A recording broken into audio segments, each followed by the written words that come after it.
February 1923, a British archaeological team opened up the tomb of Tutankhamun, or King Tut, an Egyptian pharaoh during the 14th century BC. 2 months later, when the team's sponsor died from a bacterial infection, British newspapers claimed without evidence that he died because of King Tut's curse. Whenever other members of the team died, the media dredged it up as the alleged curse again.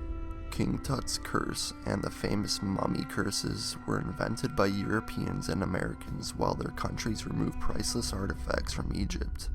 After the Titanic sank in 1912, some newspapers even promoted a conspiracy theory that the ship had sunk because of the mummy's curse.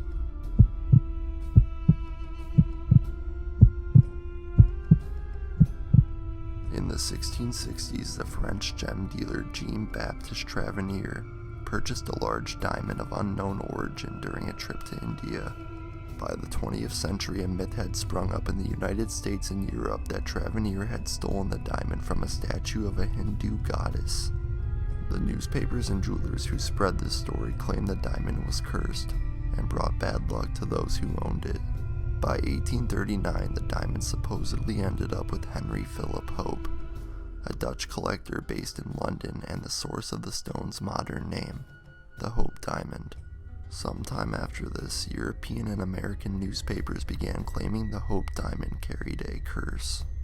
The French jeweler Pierre Carter reportedly used these stories to enhance the diamond's value when he sold it to American heir Evelyn Walsh McLean in the early 1910s. After she died, it went to the U.S. Jewelry Company, which exhibited it before donating it in 1958 to the Smithsonian Institution, where it remains today. The world's most cursed stone. The Hope Diamond, a 45-carat violet blue gem, alluringly entices visitors from its display case at the Smithsonian Institute.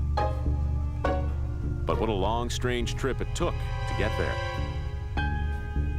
Since the 1600s, the diamond has seen kingdoms topple, fortunes squandered, and families torn asunder. But according to legend, this dazzling rock may have actually caused these disastrous events. The earliest record of it is somewhere in, say, about the 1640s, when it apparently graced the forehead of a Hindu idol. And someone stole it from the idol, and therefore the occult forces are out to get whoever has it. Heedless of the curse, French trader Jean-Baptiste Tavernier bought the stone and in turn sold it to King Louis XIV in 1668. As the story goes, on Tavernier's next trip to India, he was torn apart by wild dogs. Louis ordered the gem to be cut into an oval-shaped stone that he dubbed the Blue Diamond of the Crown. The Sun King would die a painful death from gangrene. Or was it the curse? The diamond passes on to Louis XV, but he dies early on from smallpox. The next Louis, the 16th, is also the next owner of the diamond. He and his wife, Marie Antoinette, literally lose their heads while in possession of the gem. In September 1792, the crown jewels are looted and the diamond is stolen. The stone officially resurfaces in 1839 when it is listed in the gem catalog of Henry Philip Hope. The Hope Diamond, as it is thereafter known, is sold in 1902 by Henry's descendant, Lord Francis Hope. Seems Lord Francis had frightful gambling debts to pay off. Eventually, the diamond is purchased by Mrs. Evelyn Walsh McLean in 1911 for almost $184,000, or the equivalent of over $3.5 million today. Mrs. McLean, a wealthy American socialite, sets the diamond in a necklace and frequently wears it for formal functions. She holds on to the stone until her death, but seems to have paid a heavy price. A son is killed being run over by a car. Daughter dies of a drug overdose. So this is all good fodder for the idea that there's something wrong with the diamond. The Harry Winston Jewelry Company acquires the diamond from McLean's estate and donates it to the Smithsonian Institute. Technically, the Hope Diamond now belongs to the American people. So the question arises, are we now all at risk of falling victim to the world's most cursed stone?